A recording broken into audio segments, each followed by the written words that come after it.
One of the problems with recruiting for investment banking is not the knowledge or skills you acquire, but the access to talk with real investment bankers to put your best foot forward. Our sponsor, WSO Academy, can provide those connections with 60 head mentors who are finance professionals at top firms like Goldman, Centerview, and JP Morgan. Imagine being able to get on the phone within 24 hours with one of the Academy's 1,300 mentors right before a critical interview. Get on the waitlist for WSO Academy today by clicking the link in the show notes or by visiting wallstreetoasis.com/academy.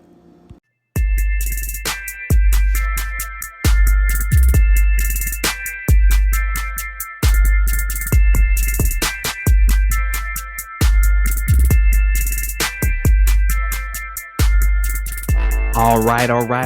Welcome to Investment Banking Insights, the only podcast dedicated to helping you learn both the technical and non-technical aspects of the investment banking process.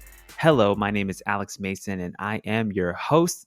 Thank you so much for joining me. We're going through leveraged buyouts, ladies and gentlemen, LBOs, LBO. And we talked about the model. We talked about the basic functions of what an LBO is. And we're going to get a little bit deeper into that today. Today's question is this: what are the variables that impact an LBO model the most? What are the variables? So we know that there are several variables that go into a model, just like there are several variables that go into a DCF model or a merger model.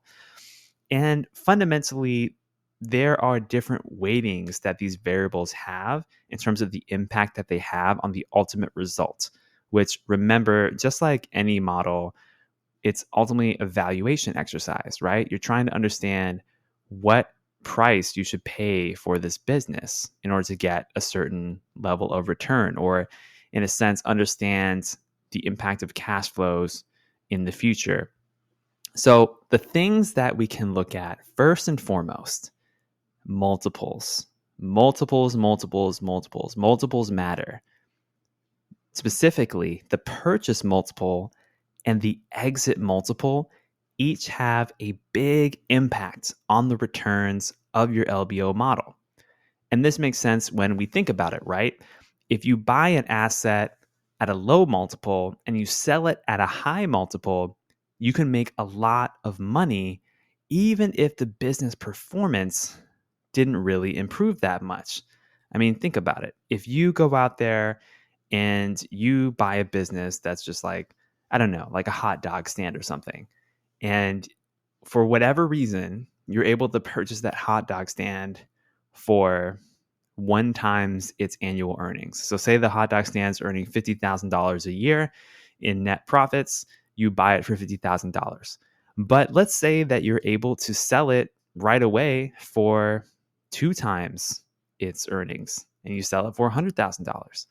Well, nothing fundamentally about the hot dog stand's business changed. You just happen to get a higher price for it, a higher valuation for every dollar of earnings. So the entry and exit multiples that you have on a deal with a specific business are going to be huge in terms of the impact that they have. So those are really the first variables that we can look at in terms of having an impact on an LBO. Secondly, what also has a big impact is leverage. I mean, it's in the name, right? Leveraged buyout. More leverage means higher returns if everything goes well, and also higher losses if everything goes wrong. And we talked about this a little bit in the last episode. Leverage is a sword that cuts both ways. But if used prudently, it can really juice the returns of a deal. And that's what leveraged buyouts attempt to do. So the debt has a big impact as well. And then third, but definitely not to be omitted, are operational factors that play a role here. Now, maybe they don't play as much of a role as leverage or the entry and exit multiple, but they can play a big role in some cases, especially if the business performance is rapidly changing in a good way or a bad way. So for example, if a business doubled its EBITDA over 5 years and the entry and exit multiple was the same, then its value would double as well.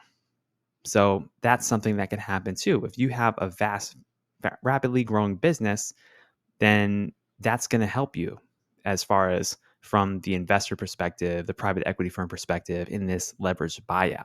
So you have these three main factors. You've got your multiples, both your entry multiple and your exit multiple, your leverage that you're using in the deal, as well as your operational factors like, things like revenue growth or your margin growth, other things that are impacting the bottom line of the business.